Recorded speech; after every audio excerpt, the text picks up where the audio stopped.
Hello, beautiful people. And for those of you who are new to our channel, welcome. We now have our wonderful Ginger Bailey. Her information is in the description box. And we are going to, with the help of my lovely son, Erik. Hi, Erik, I love you. Hi, Mom, I love you. We are going to do a little follow-up on the Idaho killing case, the Idaho 4, I believe it's called. So, you ready? Everybody Ready. rock and roll. I haven't read these questions, but Erik's doing this, rubbing his hands together. Ready. So we used Liz Cross to mind probe before, but now I think that although I think this person thought that Liz Cross was going to mind probe this again this second, but I think it's good to just have another like Erik's take on it. Okay. And you being able to bring in some of these people, like, first of all, maybe you can tap into Bryan, the accused, his higher self, or maybe Erik, you can answer questions for Bryan. Did Bryan have assistance from any accomplices during the murders? I mean, did someone help him or aid him in any way? Erik or Bryan's higher self? This is Erik. Erik is saying no. Okay. Saying no to that. Bryan Kohberger is the guy's name for any of you guys who have not been watching this case. It's been popping up again recently because now his defense team says that DNA was planted to. Is that true? Was DNA of somebody else planted in order to get him off the hook? No, no, Erik is saying that. So I don't watch the news, but what he's showing me, like I only know like certain things that somebody has talked about. So what he's showing me is that the defense, I guess, is trying to discredit like evidence that the state has against him. Okay. I guess.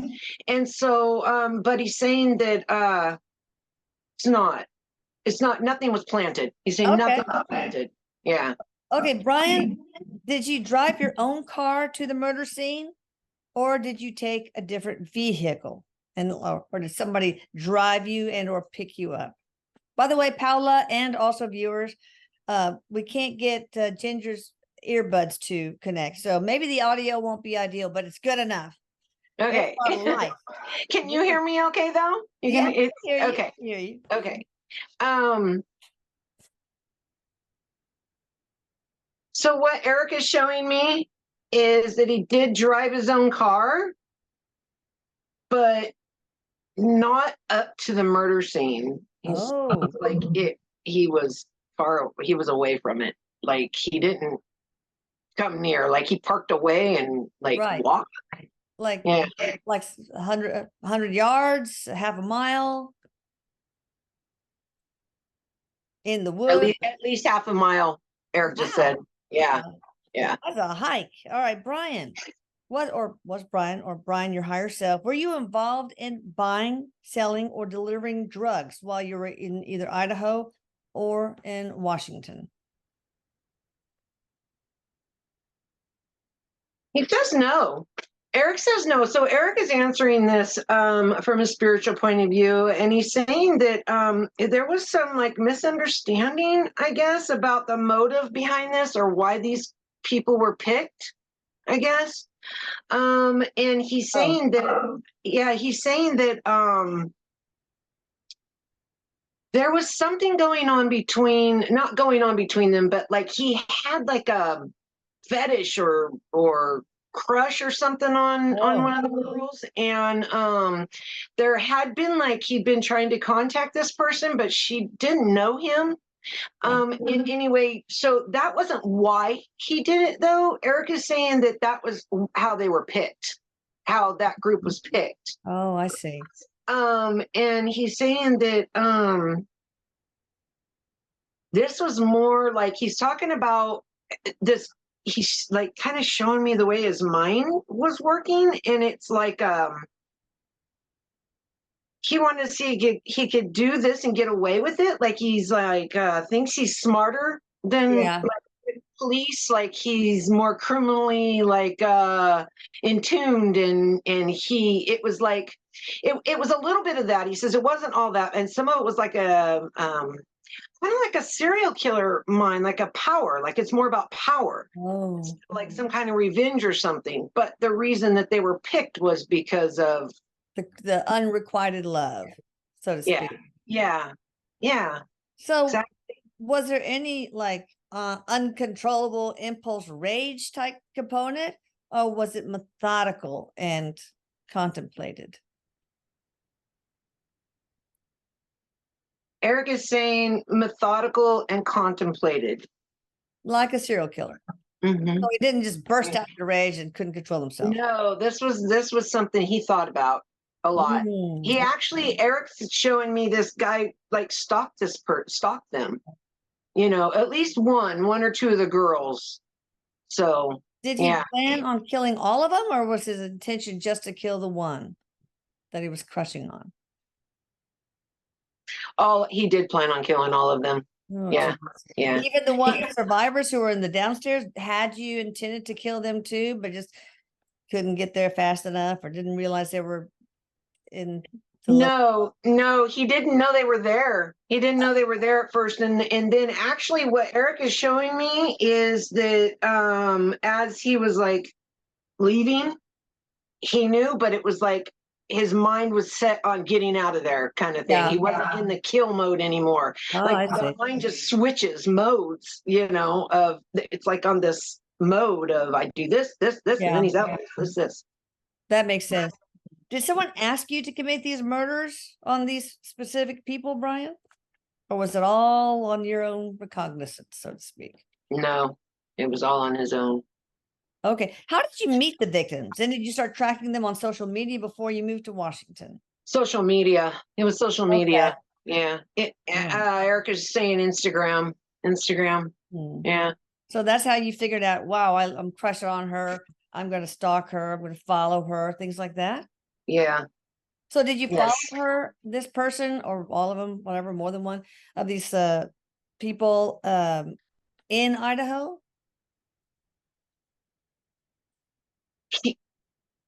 He followed a little. It's like he stalked them, but it wasn't like he would. It was almost like he stalked. He wouldn't follow him, like follow behind him, but he would watch like coming and going. He would watch coming and going. Out of the house? Yeah. Or out of the bar, etc. Yeah, that kind of thing. He would watch him coming and going. And then Erik is showing me just a couple times, like he would follow, like following in a car. Okay.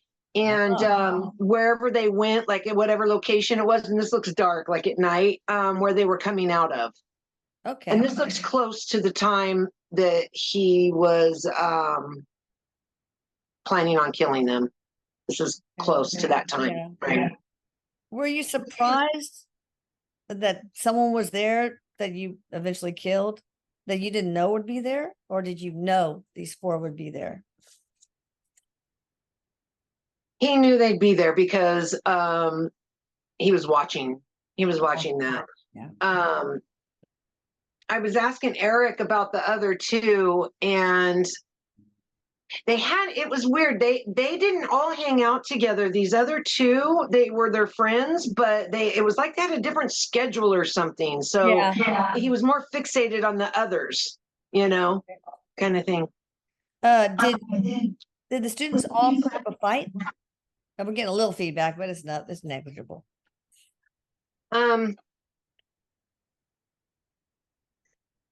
Yes, there was a fight. There was a couple of them that put up a fight. Yeah. Okay. One of the girls and the guy? He shows me the girl, and so he said, this is what Erik is telling me. He's telling me there was a couple, like one of the girls and the guy were a couple, and they put up more of a fight than the other two. And the other two were not sure what was going on. I have Maddie here. I can feel their energy here with me. I'm getting like chills every time I bring up one of them or think about them. So anyway, they're here. They're here. Now that I said that, now I can feel all the energies. Wow. So what I'm getting is the couple put up this fight, a good fight, and but they were caught off guard, so they were already injured, pretty much. But then the other two girls, they were asleep, just like in a dead sleep. So they were caught, it was almost like it was like a dream is what she's saying. It was almost like a bad dream. Like she thought she was dreaming at first. And then it was like, shock, and. Were they just so under the influence, or were they just so sleepers? They weren't really under the influence of like drugs or anything, but they had been drinking. They had been out that night having a few drinks, but nothing like too major. Not but it was passed out drunk, in other words. Right. But it was enough to where they had been asleep long enough to where they were in a pretty deep sleep, Okay. And then to catch them off guard like that, and it was very quick. Very fast. Okay. Back and forth is what I keep getting. Back and forth, back and forth. Ugh. How long, Bryan, were you in the home? Or were you hiding there before anyone got home? Like before the girls got home, for example? Or did you come in after they were all there? He came in. He wasn't there. He came in through a door. They're showing me a door. Came in through a door. Okay. Yeah. He broke in. Or was it locked, Erik? Was it locked? It wasn't locked, he said, but it had it did have a latch to it, but it wasn't locked all the way. Like it didn't lock sometimes all the way. God. Okay. Well, who did you kill first and why?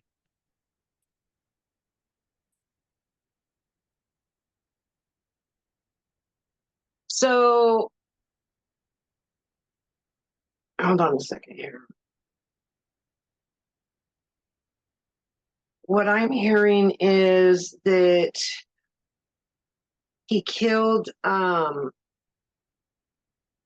two girls first, is what I'm getting. Okay. And because that was a main part of the focus of why he chose these two. And then I see him going to another floor or something. Okay. And then it's the girl and the guy. Okay. Yeah. Okay. Was that just because you just happened upon the two non-coupled girls first? You know what?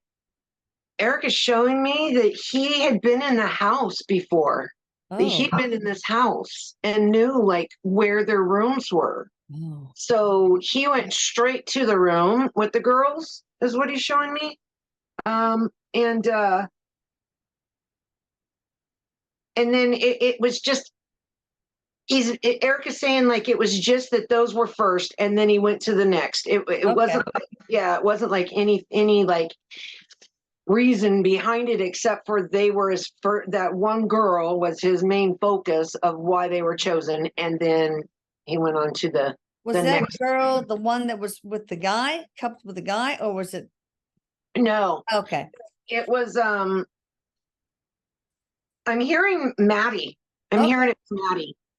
It was Maddie. So when you were there before in the house, was it while everybody was out of the house? Yes. Yes. What's your reason to believe you will be exonerated? So Erik is showing me this guy, he's very the way his mind is analytically, the way it thinks, he's a pretty smart guy. Okay. But he thinks he's smarter than anybody. He can outthink, out talk, do anybody with anything, right? So he thinks that he was smart enough, and it's almost like he can talk his way out of things, like he just feels like he can just talk his way out of anything, even though he can't, right? But his Erik, mind, is he going to be able to talk himself out of this one? no, his mind is in denial. He's saying his mind's in denial. And of course, Erik is saying that his legal team, keep telling him, oh, it'll be all right. We're going to do this. We're going to, like reassuring him. But Erik is saying it's not going to matter. Does his legal team believe he's innocent, or did they feel like he's guilty?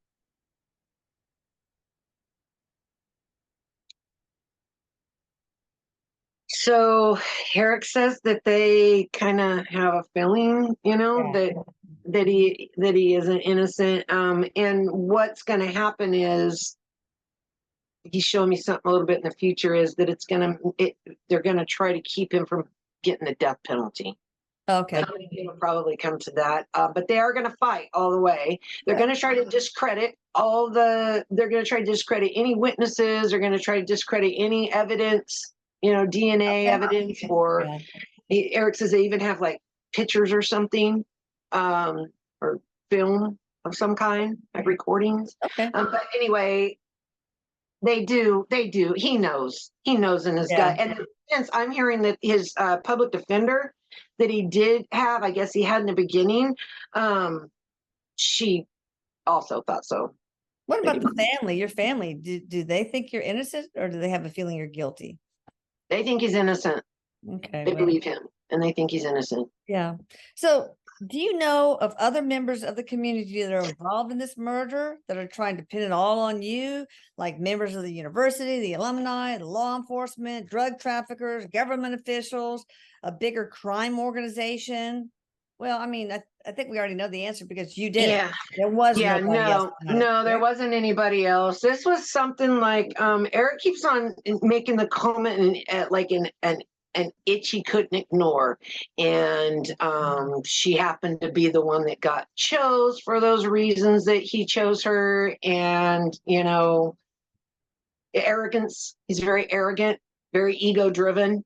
Well, so many of the mediums said there were two people involved, and I'm just wondering if he's like got a split personality, and that's what they're picking up on, or is there somebody else that is involved in some way, like they knew he was going to do it but didn't say anything, a friend, anything like that? What is that two-person? No, but he does have that kind of personality where he can be this person and then that person, so it could be that, because he does feel like that to me, like a split, like he could have that split identity. It's like an identity issue.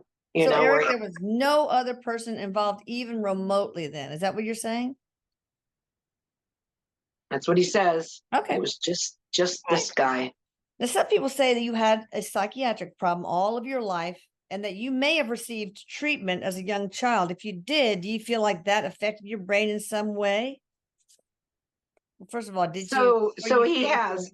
Yeah. He has had mental issues throughout his life. But here's the thing, Erik says, like a lot of things like this that happen, it was a contract. Yeah. It was planned before they came in. There's many things people learn from this. Many. Like what? We'll go into that, but go ahead. Yeah. So like, for instance, forgiveness, there's things that people, for the collective or family members or anybody, for anybody who sees this, because so many people, and the family, of course, learning to let go. This has to do with like the family. There's a lot of feelings of rage that come up in people when this happens, and of anger, how could this be, these innocent kids, and this is something that is, I don't want to say important for a person to feel, but it does give you growth. It does give you a spiritual growth and help you understand you. And a lot of why we're here is to understand us as a, human, as a society, There's just so many things you learn when you lose, especially when you're losing a young child, you know, they weren't children, but young adults. Yeah. So, but I mean, all the way down to the court system, to things being learned in the court system, even people that he's gelled with learned things from him, And I guess Erik has shown me that he's obsessed, like he was kind of obsessed with himself too. That kind of like narcissism, like attention, obsessed, like the attention he's getting for this. Oh, God. Like it's almost like a high for him, this attention that he's getting. Has he had another life that influenced this one at all?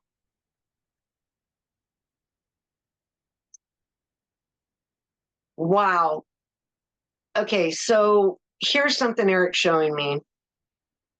He's showing me, this was back like around, it looks like World War One. Okay. He was a prisoner of war. Oh. The kids involved in this were part of the unit that looked over the prisoner. Oh, okay. So like they were supposedly, who imprisoned him. And there were, these prisoners were killed. They were killed.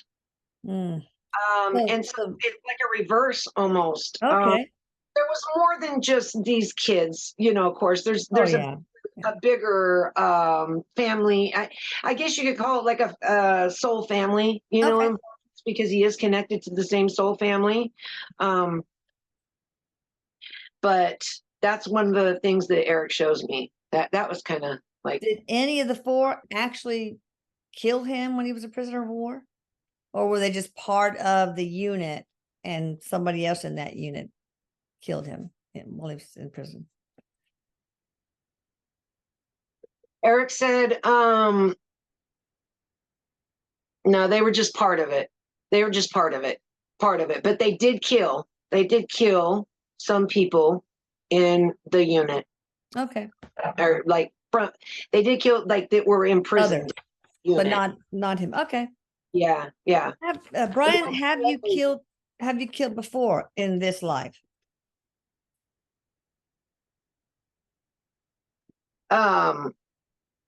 No, I heard no. This was the first. Okay. Where did you put the knife? Where's the knife?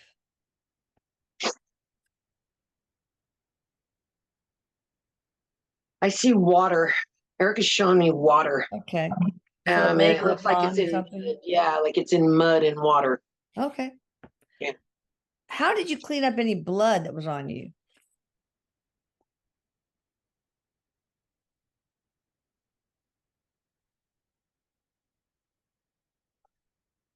Weird. So he's showing me like he had a bag. He had like a bag that he like took all his clothes and put in it. Like, and then he had like a towel and stuff, like a wet, like stuff he brought. Like he brought it and like stashed out there, like outside on his walk, that he did to the house. And they're showing, he's showing that what he did was he like cleaned up as much as he could with that, right? I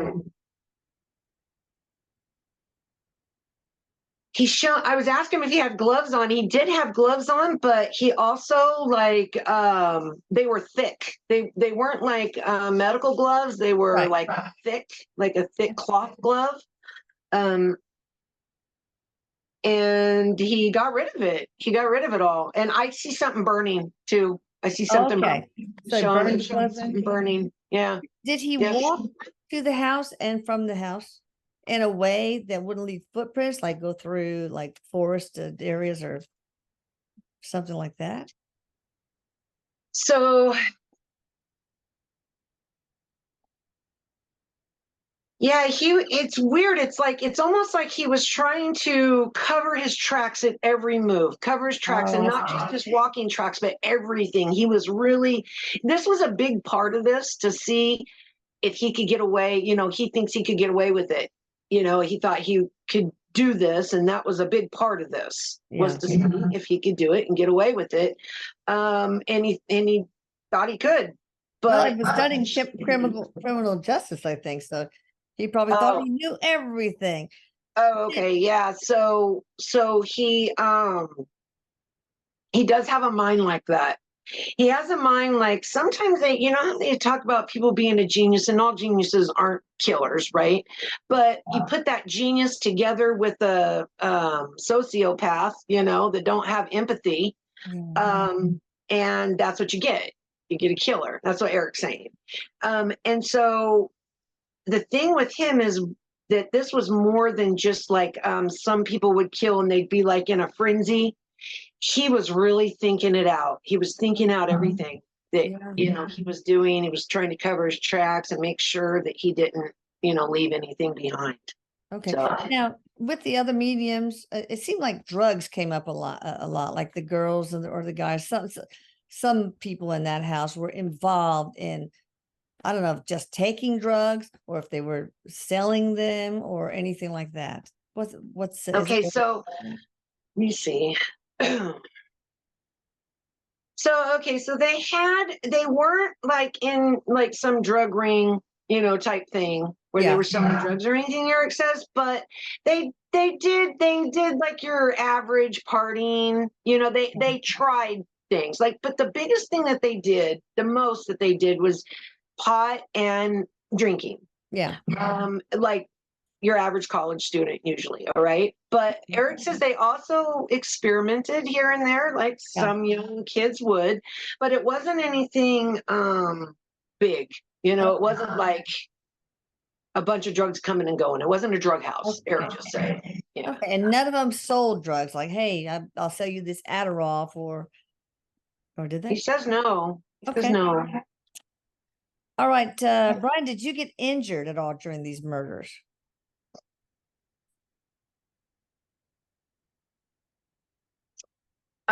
He actually had well, so he's showing me because I was asking Eric about his hands and stuff because you know that's like the thing that sometimes would happen, right? But he's showing me like the type of things he was wearing on his hands, you know, kept yeah, it was like it protected like things you would wear to protect yourself, like if you're using knives or something, Right. you know, that kind of material. Okay. He's saying that he did get hit. He got hit a few times, but that was about it. He got hit a Okay. few times from a couple of them that fought back. Yeah. Okay. All right. So a probe on the law enforcement. Did anyone involved know about the murders prior to the 911 call, including law enforcement? Anybody in the university? Anybody in the Pi Phi chapter, in the Sigma Chi chapter? Did anybody else know about the murders before the 911 call, basically? No. Okay. Eric's saying no. Why do the students go back into the house before calling 911? I mean, some people think maybe they went in to clean up drugs or something else. So Eric says there was a little bit of cleaning up. Not that they were trying to hide anything, but it was almost like a shock, like when your mind's in shock and you just do things robotic. Like if mom's coming, you're going to put the beer cans in the garbage or whatever, you know, like that. Like mom's coming to my you know, college home or something. It's almost like the mind thinking that way is the way he shows me. But also he's showing me that somebody went back in just to get like somebody was cold or something. Someone went in and got something like that. But there wasn't anything, you know, nefarious behind it. There wasn't anything like, you know, Yeah. like What they do were. the survivors think? I mean, oh, did they go upstairs to see the bodies? Any of them?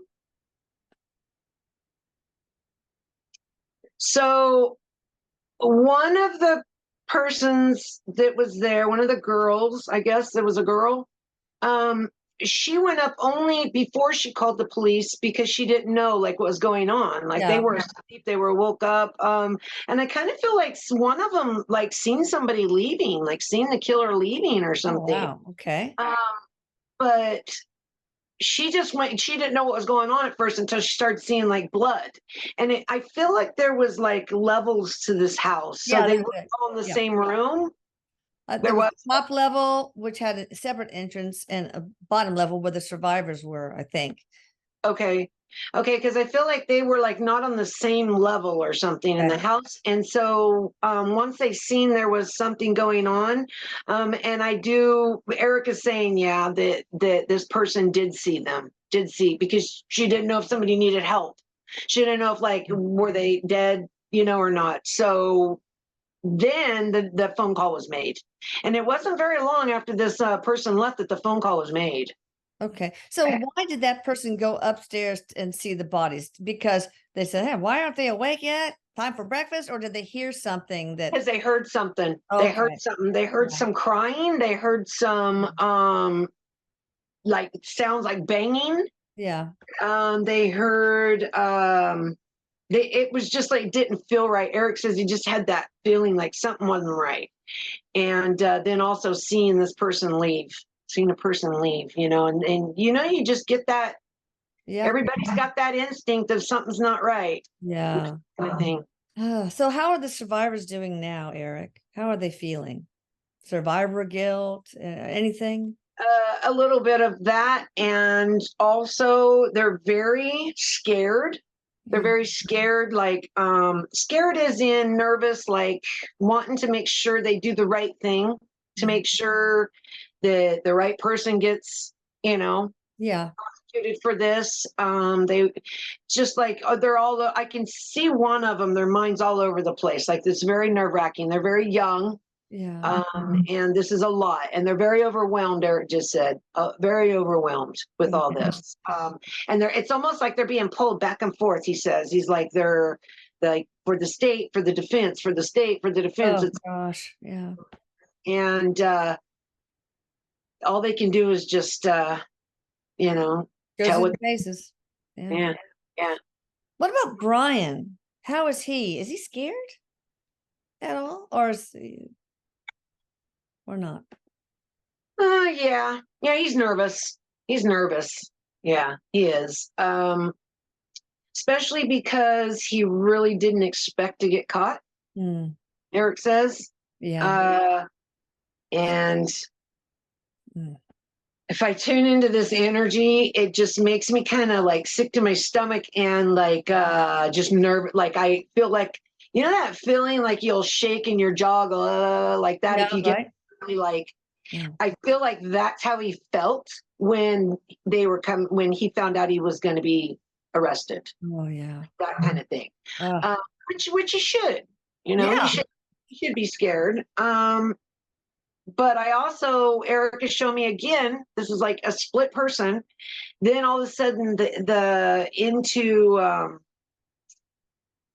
his ego mode, I'm trying to think of what to call it, but it's like he goes into ego mode of I'm invincible. I'll get out of okay. How are the deceased 4 doing? They're doing really good. They are. They're around the family a lot, and they're around this case a lot. And actually, they have been around the killer some before he got caught. They were around him a lot. And this is something that I'm hearing right now, Erik is saying, that's kind of common sometimes. And it's almost like if the person is supposed to get caught, right? Yeah. They feel that energy. They don't know what it is. They don't know why they're feeling it. It actually, kind of helps with them getting caught in a way, because you mess up, you feel guilty, something like that. Something like that. That makes sense. Yeah, is what they're saying. So, but they're doing good. They're doing good. They are. Last but not least, does anyone want to give a message? Any of the deceased, any of the survivors? Bryan, this is their opportunity. So this is coming from all of them, all 4. Okay. They all want their families, if they see this, to know that they are okay. Absolutely okay. This was something that was supposed to happen. It was their exit points. And they also want them to know that they didn't suffer. They didn't suffer. There wasn't like pain like you would think. Good. They knew like the way they were thinking was, first of all, they weren't alone. They were glad they were with people that they care about. Yeah. And they didn't go alone. Yeah. As strange as that might seem, they're Yeah. glad they weren't alone, because if you got to go, I it's better. know. Yeah. And they are not going anywhere. They're around. They're all around them. They love them. And they're doing okay. They just really want to, want them to know that they are okay. They are okay, and that they left their bodies. The two girls are talking about how they left their bodies before they even passed. Okay. Yeah. Right. Yeah. What about one of the two girls not associated with the guy? Coupled with a guy? No, the two girls that were together, they died together. Then there was a guy and a girl, is what they're showing. Oh, okay. Got it. Yeah, and they didn't suffer. They didn't suffer either, but they didn't leave as soon. They didn't. Oh. They didn't leave as fast, as the other girls. And it's mostly what Erik is saying about this is that they were in such a sleepy state. Yeah. You know what I mean? That it was almost like the transition of them leaving was pretty quick. Yeah, compared sort of like to they were the other two were dreaming. more awake. The other two were more awake. Yeah. Yeah. Okay. Yeah. How about from Bryan? Does his higher self have anything to say?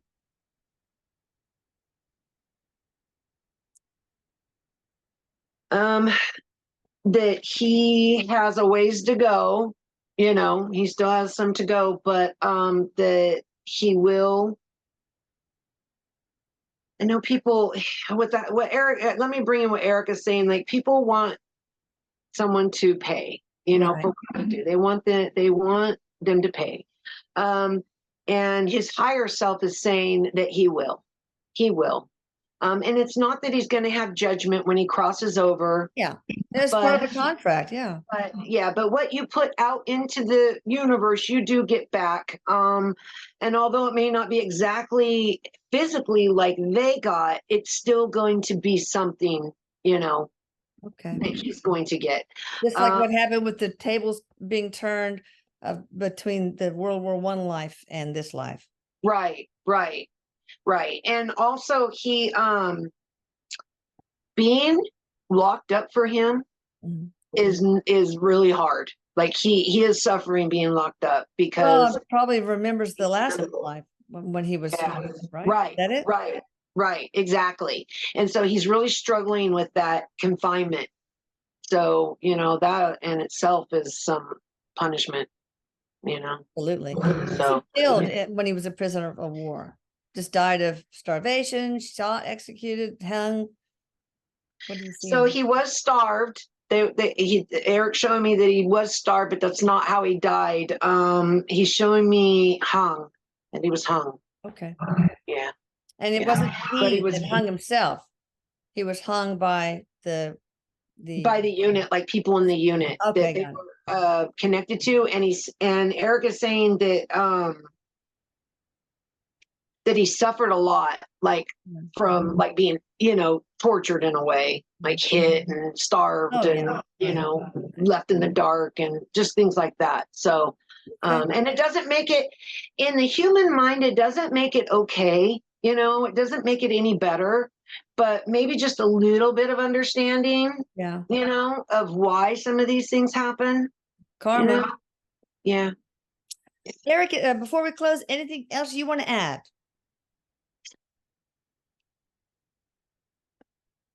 He's just saying that he is also watching around this case, like he's also around it, he's saying. And he's saying that I was asking him if, now I know that predictions are hard sometimes with predicting and free will, but what he's thinking is that he's going to be prosecuted for this and get the death penalty. Okay. For this. And then he just wants to tell you that he loves you. I love you too. love you. And Ginger, I love you. And all you guys out there, I love you. Again, look you in too. the description box to find out more about Ginger. And please hit the notification bell so you don't miss the next fun, exciting adventure on our YouTube channel. And yeah, share with those who are interested in this case. Love you all. Love you. Bye. Bye.